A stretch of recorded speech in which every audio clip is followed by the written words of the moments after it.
Em nome do Pai que me criou, e do Filho que me resgatou, e do Espírito Santo que me santificou, divina vontade, reina a minha vontade. Leitura da vida de São José, revelada à abadesa Maria Cecília Bage. A chegada a Nazaré. Chegando a Nazaré, em hora avançada da noite, dirigiram-se para sua pequena casa. O Senhor permitiu que ninguém os visse e que dessa forma pessoa alguma fosse perturbar aquela tranquilidade com desejos de boas-vindas. Somente algumas vizinhas muito amigas de Maria tiveram tal permissão. Tão logo dentro da casa, foram de imediato para aquele pequeno quarto, onde se havia operado o altíssimo mistério da encarnação do Verbo Divino. No local, ajoelharam-se e adoraram ao Pai Celeste, agradecendo por ter feito com que chegasse são e salvos aquele destino. Fizeram também muitas orações de graças pelo benefício que ele fizera a toda a humanidade, o de haver enviado seu unigênito para o resgate de todos os pecados e da dura servidão de todas as pessoas. E como aquele grande mistério tivesse acontecido naquele aposento, é fácil imaginar-se a alegria que tomou conta das três personagens. José se sentiu subitamente tomado por um verdadeiro turbilhão de sentimentos e desfrutou excepcionais alegrias naquele momento. De fato, foi assaltado por tal êxtase que pôde deliciar-se com seu Deus de forma nunca antes sentida. Nesse estado, mais uma vez lhe foram reveladas altos mistérios da encarnação do Verbo Divino. Havendo Maria e Jesus terminado suas orações e período de recolhimento, os anjos providenciaram algo de comer para eles, para que se restaurassem. Após terem rendido suas graças por aqueles alimentos, retiraram-se para seus aposentos no sentido de repousarem, pois estavam extremamente cansados. José não cabia em si de contentamento e alegria, e muito pouco descansou naquela noite, passada praticamente em agradecimentos ao Senhor. Dizia para si mesmo: finalmente estou em casa, aqui com tranquilidade. Posso agora desfrutar da companhia de Maria e do meu querido Jesus. Que felizardo és, José, que tanto fazes pelo teu Deus, para que tanto te beneficie, como corresponderás a todas estas graças? Dirigindo-se ao Senhor, dizia então: aqui estou, Senhor, preparado para seguir vossa vontade. Empregarei todo o meu tempo a vosso serviço, ao do vosso unigênito e ao de sua santa mãe. Tudo farei para que eles também, tudo o que necessitam para viver, pois a mim coube a felicidade dessa tarefa. Sabeis perfeitamente, Senhor, que somente desejo servir a mãe ao seu filho, submeter-me completamente a isso e a eles em tudo o que me ordenarem. Todavia, sabeis também que se de vós vier a receber qualquer instrução contrária, qual seja a de portar-me como chefe comandar, submeterei minha vontade à vossa e comandarei. Nessa situação eventual, suplico-vos, Senhor, a graça de exercitar tais funções de maneira correta, que eu tenha, pois, as qualidades e virtudes para tanto, para não ocupar indignamente o alto posto que concedeis. Peço também não me ser dado executar algo que seja contra vossos desejos, aos do vosso unigênito e aos de sua Santíssima Mãe. O santo passou toda aquela noite em súplicas. Os minutos lhe pareceram séculos, com grande expectativa de que mais rapidamente chegasse o instante de rever Jesus e sua amada Maria.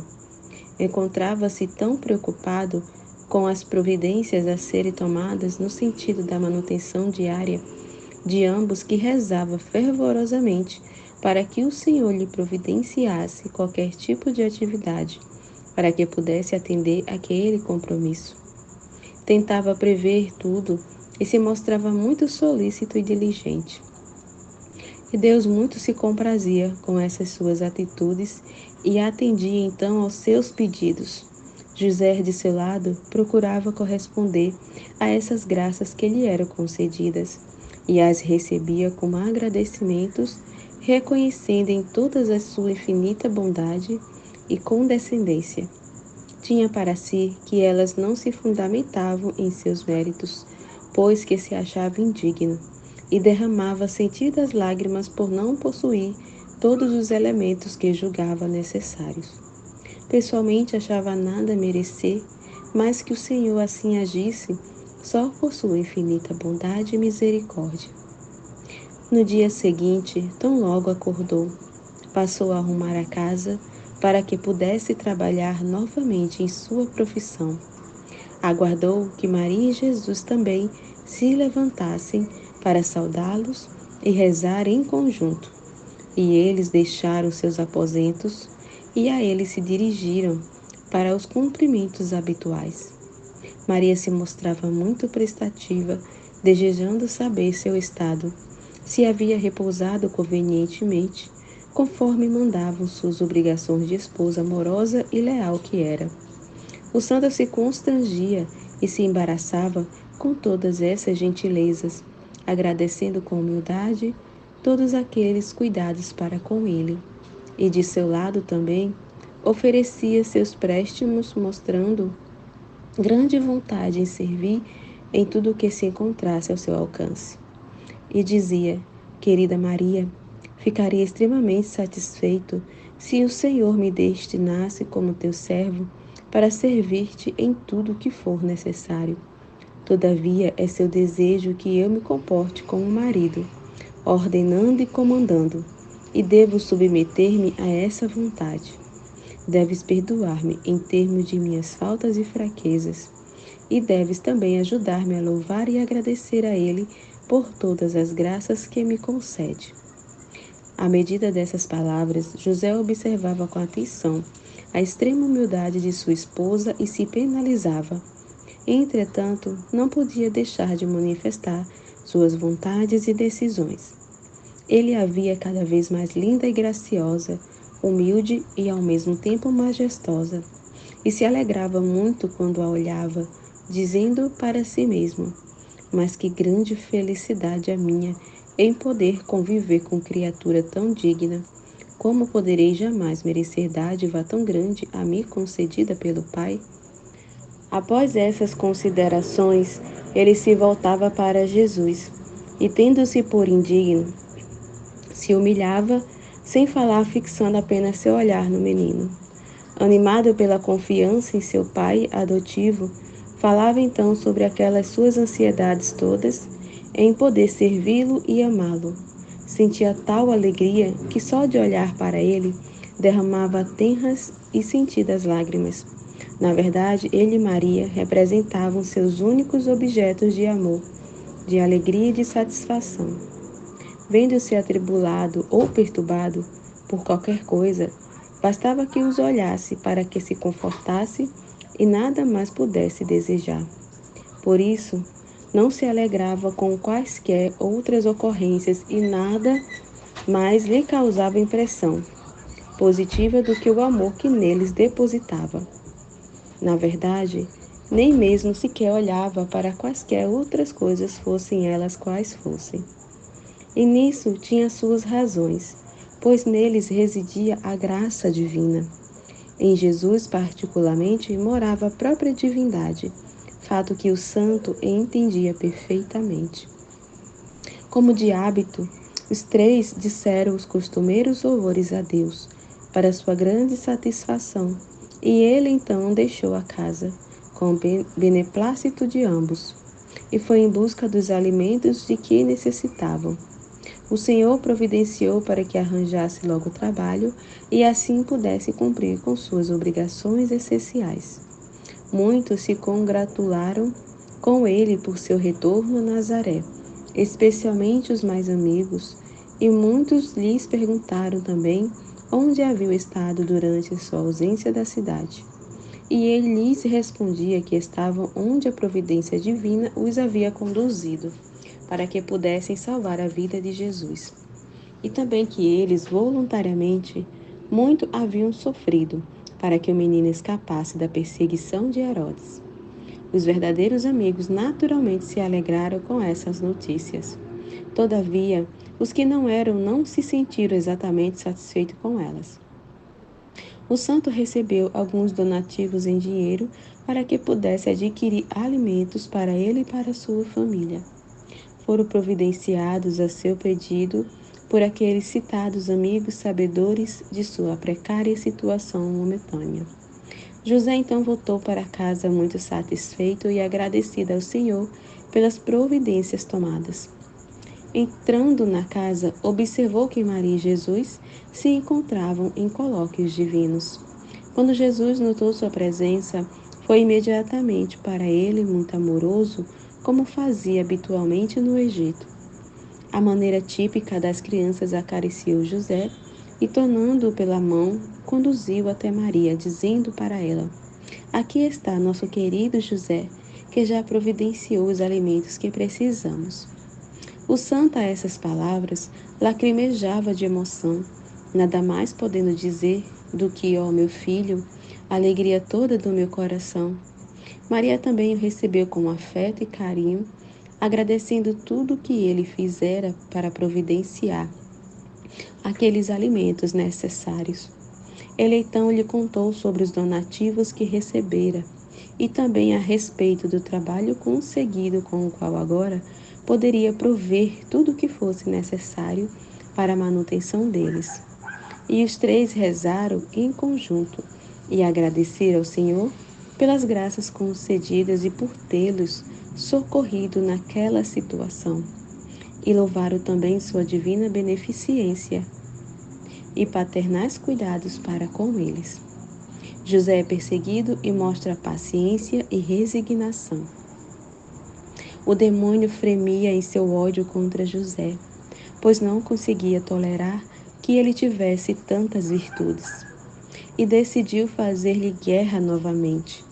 Deus o permitiu para que o santo pudesse acrescentar novos méritos aos existentes e para que aquele seu inimigo fosse novamente derrotado. Nessa ocasião, ele se serviu de pessoas não muito amigas ou afeiçoadas a José e colocou em suas mentes acentuados sentimentos de raiva e de inveja, baseados no fato de que ele havia conseguido salvar Jesus da fúria de Herodes, enquanto que os outros não haviam atingido esse objetivo. E diziam então: nós fomos privados de nossos filhinhos inocentes pela tirania de Herodes. Apenas ele conseguiu uma forma de escapar a essa fúria. E se sentiu invejosos, não podendo suportar com calma a ideia de que o santo havia conseguido salvar seu filho e eles não. Não objetivando qualquer outra maneira de desabafar tais sentimentos, passaram a maltratá-lo através de injúrias e ofensas. De fato, passando por ele nas ruas de Nazaré, elas o chamavam de espertalhão. Assim nominavam as precauções tidas por ele. E lhe diziam também: na verdade, foi grande a tua esperteza, tu que sempre aparentaste grande simplicidade, foste capaz de fugir à ação de Herodes. Por certo havias sido avisado pelo demônio, e pudeste assim fugir ao assassinato de teu filho, como aconteceu com os nossos. Verdadeiramente foste ainda pior que Herodes, sabedor antecipado da ordem de morte. Não tiveste a coragem de avisar pessoa alguma, mas te serviste deste conhecimento somente em benefício próprio. O Senhor castigará homem ingrato e mau, e fará com que teu filho também venha a perecer da mesma forma que os nossos. Essas afirmações eram feitas com tal dose de ódio que as pessoas pareciam mesmo desejarem matar José com elas.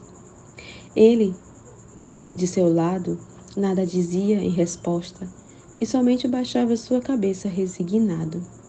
Essa sua atitude fazia com que todos tivessem confirmadas suas opiniões ou suspeitas de que lhe dissessem mais. Ah, falso, não sabes como responder a estas acusações, e sabes bem todo o mal que cometestes. Irás pagar por isso, pois teu filho também morrerá. Nem que tenhamos mesmo que providenciar para isso. Se nossos filhos tiveram que morrer, não vemos por que o teu deve sobreviver. Essas palavras feriam profundamente José. Não sabendo exatamente como responder, dizia: Por que vos enfureceis contra o meu filho, que é de todo inocente? Se tendes algo contra mim, é sobre mim mesmo que deve cair a vossa ira. Deixai meu filho em paz, pois que não tem qualquer culpa. Mais enfurecidas ainda, as pessoas lhe diziam: Teu filho há de morrer, como os nossos. E o santo dizia: Tudo será conforme a vontade do Senhor e nada mais. Ele que salvou a vida de meu filho naquela oportunidade, com certeza irá salvá-la novamente. As pessoas agora se mostravam terrivelmente irritadas com ele e o chamavam de atrevido por afirmar que havia sido Deus a salvação de Jesus, quando na verdade fora ele, com sua esperteza enganadora. Ele nada respondia e sofria tudo com imensa paciência e resignação. E essas perseguições duraram um longo período de tempo. José foi então para casa, extremamente aflito e preocupado por todas aquelas ofensas que via fazer ao Senhor. Na verdade, era mais nesse sentido do que medo do que na verdade pudessem fazer, pois estava seguro de que ele defenderia e protegeria seu unigênito, e o livraria daquela raiva toda mal intencionada. Maria e Jesus já estavam a par de tudo e o aguardavam para consolá-lo e confortá-lo. Ao chegar em casa e ver Jesus, o santo chorava convulsivamente. Jesus o recebeu com muito amor e carinho e disse: Querido Pai, nada deves temer. As fúrias do inferno se voltaram contra ti, mas nada podem. Deves sofrer com paciência e passar por todos esses encontros desagradáveis, pois deles resultarão muitos méritos para ti e te farás digno de novos favorecimentos e graças por parte do Senhor. Maria também tentava confortá-lo. José, então, animado por eles, afirmava nada temer, embora muito lhe desagradassem todas as ofensas feitas ao Pai Celeste. E pedia a Jesus e Maria para que orassem por aqueles miseráveis, que eram instigados pelo demônio, para que se arrependessem e corrigissem seus erros. Dessa forma, os três se colocaram em súplicas para que ele iluminasse as pessoas em questão. Depois disso, relatou-lhe os acontecimentos e decidiu permanecer em casa, pelo menos por algum tempo, evitando assim novas ocasiões para que elas novamente ofendessem o Senhor ao encontrá-lo e maltratá-lo daquela maneira. A decisão, todavia, não produziu os resultados esperados, pois alguns vizinhos, também orientados pelo demônio, mostravam inveja dele e de Maria, pelos mesmos motivos que as outras, e se recordavam muito bem da fuga secreta do casal, sem qualquer aviso a quem quer que fosse. Dessa maneira, passaram também a agir contra eles, usando maus tratos e palavras ofensivas. Situações essas que tiveram de aguentar em silêncio. José, voltando-se para Jesus, dizia amargurado: Ó meu querido filho, teremos sempre que enfrentar tribulações desse tipo? Eu crera que nossos conterrâneos te receberiam com a máxima cordialidade. Vejo agora que o fazem com inveja e que desejam perseguir-te. Embora tivesse achado que poderia desfrutar tranquilamente sua companhia, vejo que surgem novos e grandes problemas. Jesus tentava consolá-lo e dizia: Não sei ainda chegado na terra o tempo da tranquilidade e das grandes alegrias. Era ainda os dos grandes sofrimentos, da paciência e resignação, e que somente na pátria eterna seria possível viver as alegrias em toda sua plenitude, e que todas as pessoas vindas a este mundo deveriam passar por muitas e variadas atribulações, pois o Senhor assim o desejava e as colocava à prova em termos da fé, confiança e amor que tinham por ele. Com essas palavras, o santo baixava a sua cabeça e assentia, submetendo-se à vontade de Deus. Até mesmo na oficina onde trabalhava, foi importunado por pessoas muito invejosas que não o deixavam sossegado. Nos primeiros dias foi mesmo forçado a manter Jesus delas afastado, para que não lhes dissesse mentiras, para que ele não fosse obrigado a ouvi-las e tolerar suas afrontas. O santo, maltratado e vilipendiado, ia ter com Jesus para tentar alegrar-se, pois, como já foi dito, sua presença era suficiente para que se visse gratificado e confortado. E ele lhe dispensava muitas gentilezas como sempre, das quais José se tinha por indigno. Em certas ocasiões, o Senhor, desejando testar outra vez as suas virtudes e dar-lhe nova ocasião, nova para crescer em seus méritos, o fazia sofrer bastante. Era quando ele se dirigia para casa. Após ter sido maltratado por pessoas, desejando ver Jesus e Maria, e lá a encontrava em colóquios com Deus, enquanto que Jesus se mostrava muito sério, formal e circunspecto. O santo se afligia e se amargurava, e julgando Jesus aborrecido, dizia angustiado: ó querido Jesus, que fiz eu, miserável, para que mostre essa fisionomia tão aborrecida? Infeliz sou por ter te desagradado. Pois se fui capaz de desgostar a fonte de minhas alegrias, como conseguirei conforto e serenidade? Que devo fazer ou dizer para acalmar-te? Elevando seu espírito para o Pai Celeste, dizia mais: ó Pai de todas as misericórdias, tende piedade de mim em todas estas aflições, sendo vossa vontade que eu passe por elas, sem qualquer consolo as aceitarei.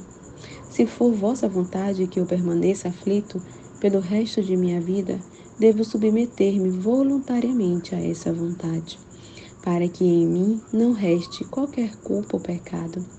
Eu vos suplico, meu Deus, castigai este vosso humilde servo, cobre-lo de aflições, privai-o de qualquer consolo, mas que ele jamais vos ofenda. Que sobre ele caiam todos os males do mundo, mas que jamais desgoste a vossa divina majestade. Digno que sois de ser amado e venerado por todos. Dizendo tais palavras, seu aflito coração se aliviava, e ele se confortava interiormente. Mas o sofrimento em pensar que Jesus e Maria tivessem algo contra ele era muito grande e angustiante. Torturava-se em pensar que estivesse aborrecidos por sua causa, dizendo para si mesmo: José, onde encontrarás conforto e consolo, se os objetos de tuas alegrias se voltam contra ti?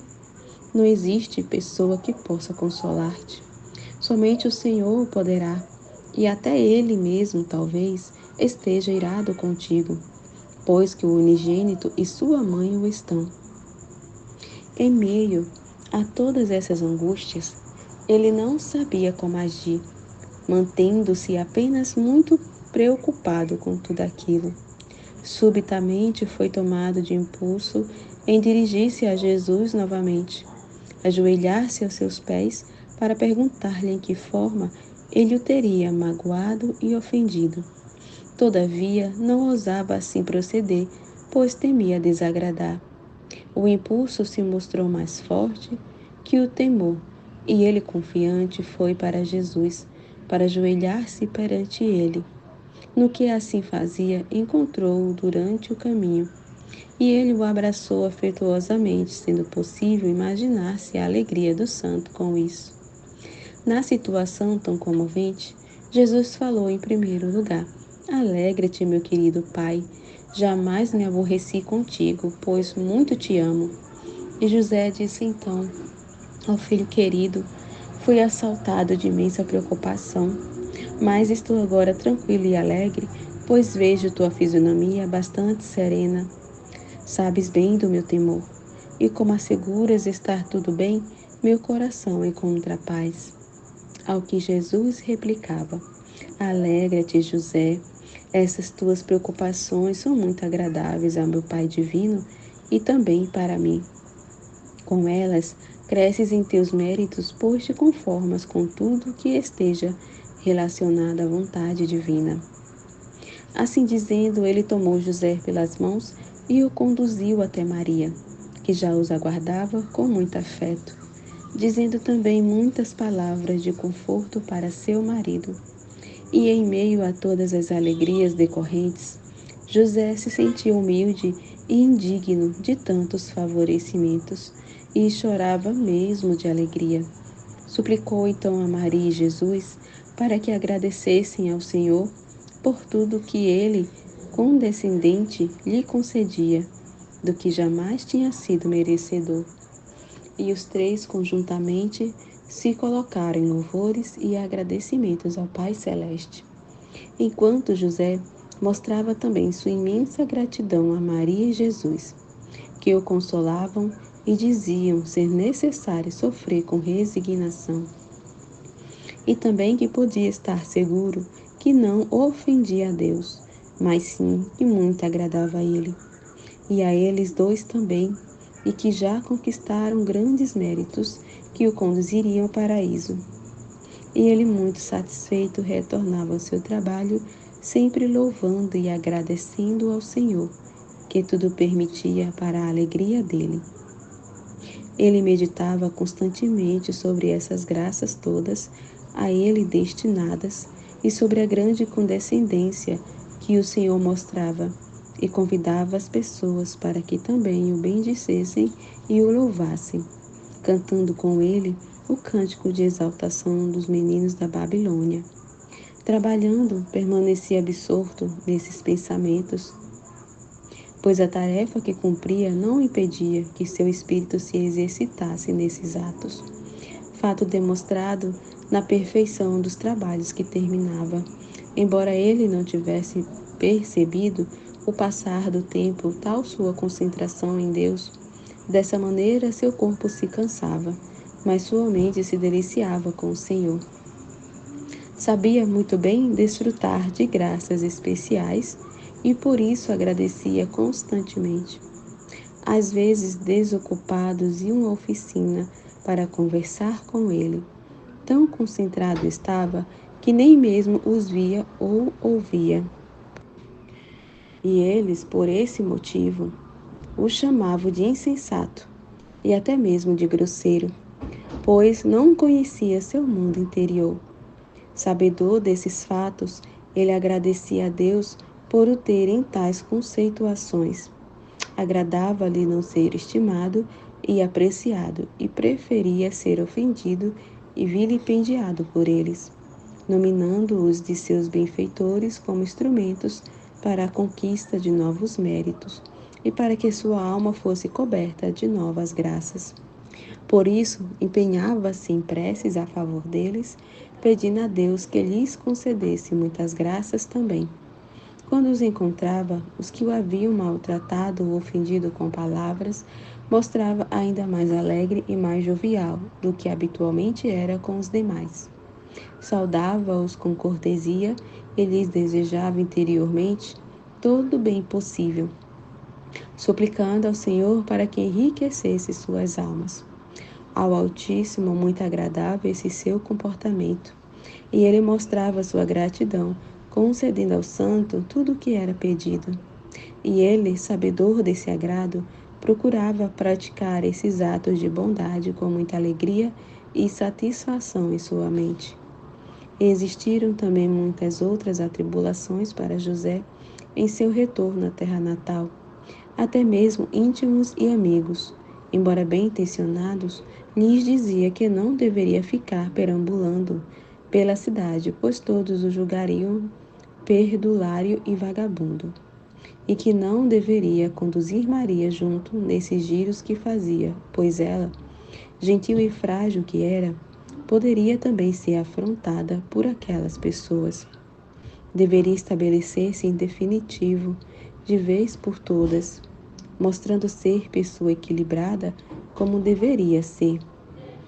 Essas palavras pesavam no espírito do santo, e ele, para não revelar-lhes os ocultos mistérios, calava-se e deixava que pensassem ser culpado e leviano mesmo. Envergonhado, baixava a cabeça e agradecia aqueles avisos, pedindo também para que o perdoassem pelo seu pequeno entendimento das coisas, pela sua reduzida capacidade. Todavia, em seu espírito, agradecia ao Senhor, mostrando-se disposto a sofrer ainda muito mais, necessário fosse. E dizia: Meu Deus, é justo que eu, tão favorecido e agraciado por vós, seja maltratado e tido como insensato por muitos. Para mim, pessoalmente, importa somente que vos agrade e que cumpra todas as vossas ordens.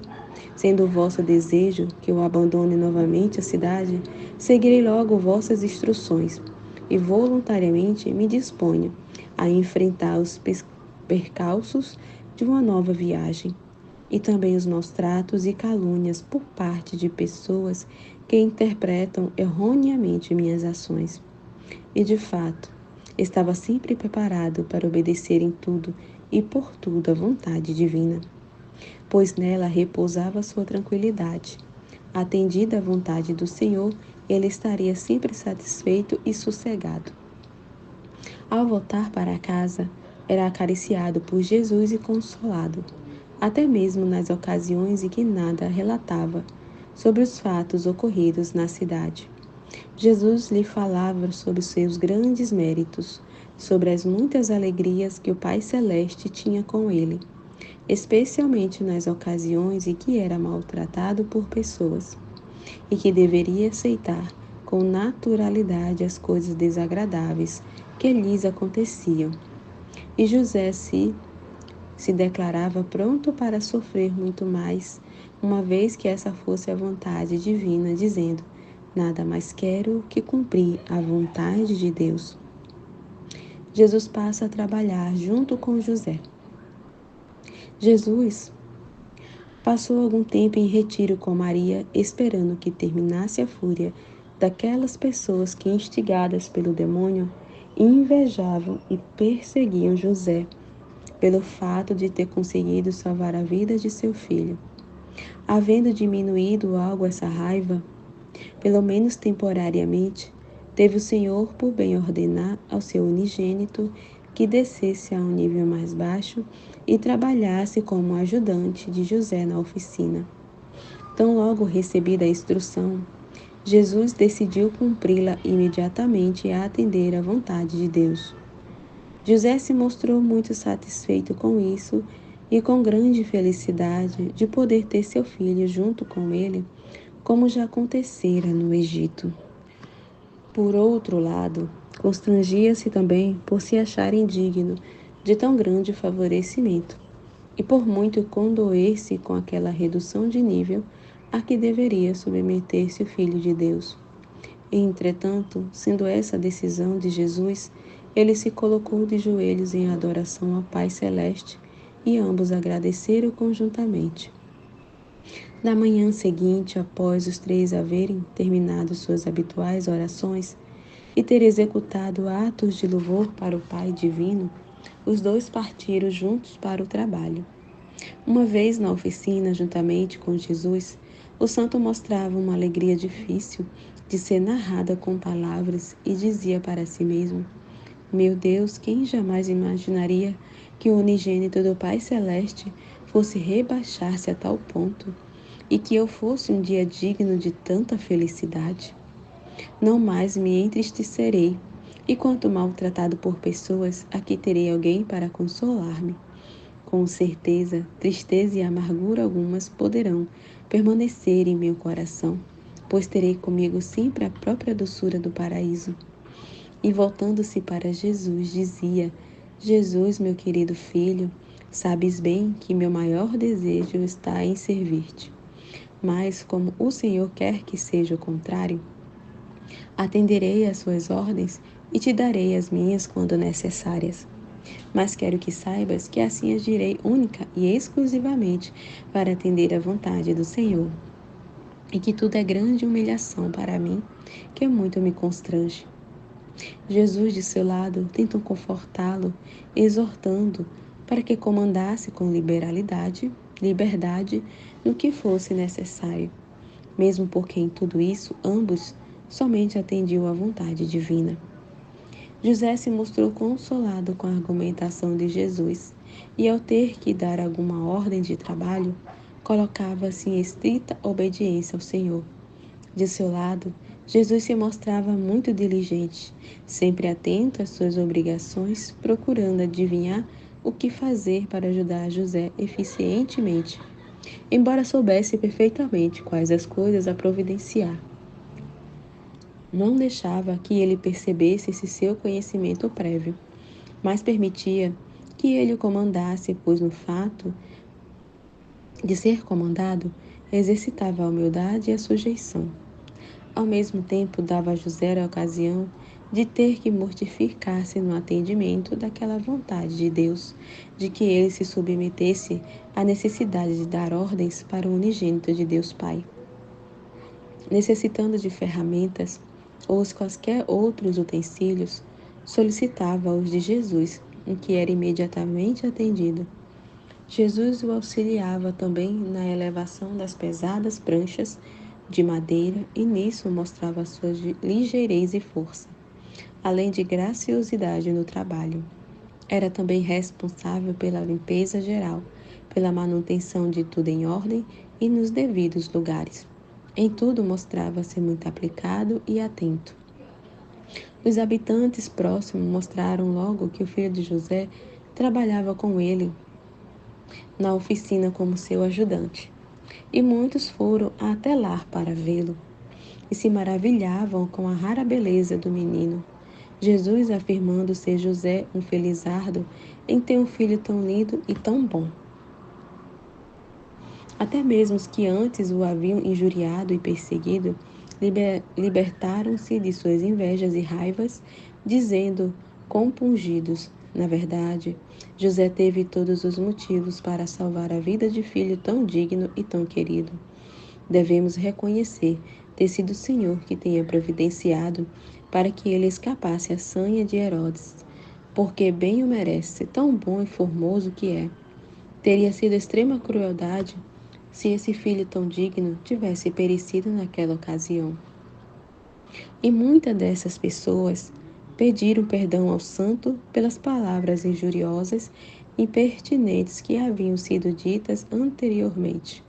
E diziam: tiveste mesmo razão em fazer o possível para salvar a vida de teu filho, pois é extremamente amável, gentil, alegre, bonito e gracioso, e até mesmo majestoso. José, és afortunado de ter um filho assim. Como poderia esperar-se, o santo se alegrava agora, confortado com tais palavras vindas daqueles que o haviam perseguido, e se mostrava muito grato, como se elas de fato nada lhes tivessem feito de mal. Elas se surpreendiam verdadeiramente com isso, e transformavam em afeto os rancores de ódio que antes possuíam. Ele, de seu lado, rendia suas graças ao Senhor, que se dignara a ouvir suas súplicas e modificara as atitudes e os corações de seus amigos. E ele dizia então para Jesus: meu querido filho, que alegria tenho no coração, vendo arrependidas e compungidas pessoas que antes tanto me perseguiam. Como é poderosa a tua presença, que delas afasta o demônio, que as incitava contra mim. Oh, como tua graça e beleza cativam a todos, pois na verdade é mesmo tudo o que elas dizem. Dizendo tais palavras, colocava-se admirando Jesus, e sua alma se enchia de alegrias e contentamentos. Quando iam para casa, para a habitual refeição, José relatava a Maria os acontecimentos. Ela se mostrava muito satisfeita e, embora já ciente de todos os fatos, não deixava que seu marido se apercebesse disso. Apenas exprimia seu contentamento e ambos rendiam graças ao Pai e se mantinham em colóquios religiosos com Jesus. Conversas essas que levavam grandes alegrias aos seus corações. Depois de comerem, o santo e Jesus retornavam ao trabalho. E José se entristecia, pois, levando Jesus com ele, privava sua esposa de sua companhia. Sabendo isso, ela o animava a não se sentir daquela forma. afirmando sua satisfação em ver cumprida a vontade do Senhor. E José ia satisfeito para o trabalho juntamente com Jesus. Espalhou-se logo pela cidade a notícia envolvendo a extraordinária beleza e graciosidade do filho de José e de Maria, e que ele, apesar de sua pouca idade, já ajudava o pai no trabalho e que nisso punha muita aplicação e jovialidade, e também de como era gentil e cordial para com as pessoas todas. Muitos foram então à oficina com o intuito de ver Jesus. Embora somente curiosos a respeito, não existiu aquele que não se alegrasse e se edificasse, e para o qual ele não tivesse transferido as graças de seu Pai divino, embora aquelas pessoas não tivessem o conhecimento desse fato. Entretanto, como eram muitas as que compareciam, elas acabavam por perturbar aqueles pensamentos do santo em direção a Deus, além de prejudicarem a tranquilidade da convivência profissional entre os dois. Todavia, o santo não se queixava, mas se comprazia de que elas se alegrassem, tão grande era sua caridade para com o próximo. E José era tão conformado com a vontade do Senhor que se sentia mesmo preparado para privar-se dessa sua tão querida companhia, se essa fosse a vontade de Deus, ou se levasse algum benefício para os outros. Estando a sós com Jesus, ele dizia o quanto lhe agradava o benefício do seu próximo, embora para ele a melhor coisa do mundo fosse estar com ele a sós. Muito se comprazia também em que outros desfrutassem a sua presença, pois assim elas o poderiam conhecer e amar mais facilmente. E havia mais uma conveniência. Ao irem ver Jesus, muitos acabavam por encomendar algum trabalho que ele não podia recusar naquelas circunstâncias. Aceitava todas essas tarefas e se aplicava a entregá-las com perfeição e nos devidos prazos. Como consequência, o santo ganhava mais, embora somente recebesse conforme a vontade das pessoas. Não é também necessário dizer que muitas delas disso se aproveitavam, pagando quantias muito pequenas e às vezes nada mesmo. Todavia, José jamais se queixava, aceitando tais pagamentos mais como se fossem donativos do que outra coisa.